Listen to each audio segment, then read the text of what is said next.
just thought I'd jump on and share with you some hints and tips for using Bread Tin, which is our gift with purchase this month. And it's baking bread is a bucket list item for many customers, so make use of it. It's a great offer.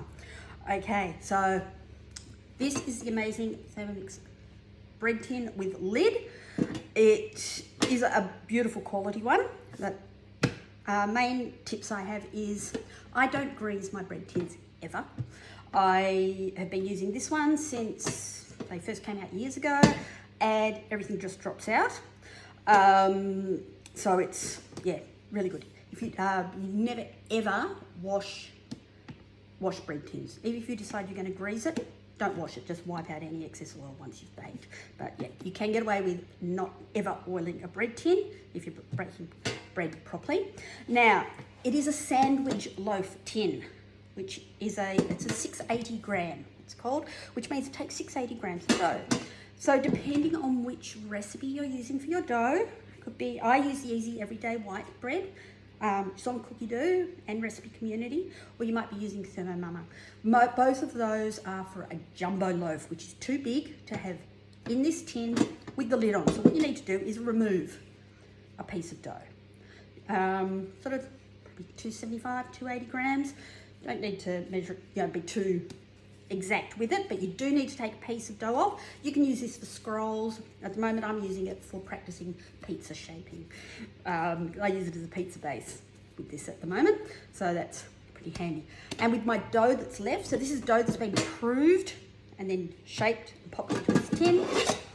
I shape it into 4 balls, pop it in, let it rise that way. This way, you're not going to end up with an air pocket going all the way through your entire loaf if you do have a pocket.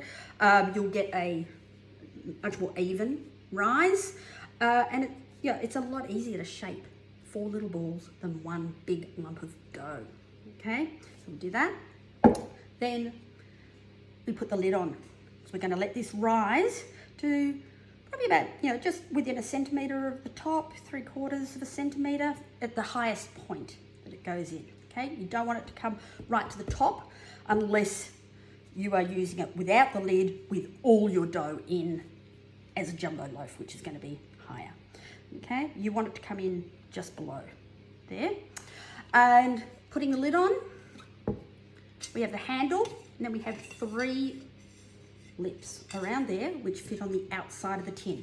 So we pop it to one side with the handle on the edge, we slide on. So we are now secured on 3 sides with the handle that can just slide it open and shut.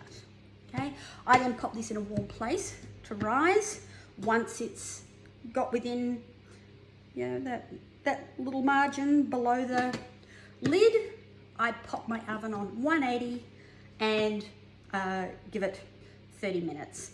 And that gives me a beautiful sandwich loaf. If you're a bit worried that you've let it rise too high, you can either take the lid off, bake it without the lid, or just slip a little bit of baking paper in on top of your dough that's up the top, slide your lid back on. That way you won't end up with a funky top on your bread. Anyway, I hope that helps. Feel free to reach out if you have any questions about bread making. There are lots and lots of hints and tips, but once you master it and your customers master it, you will never look back.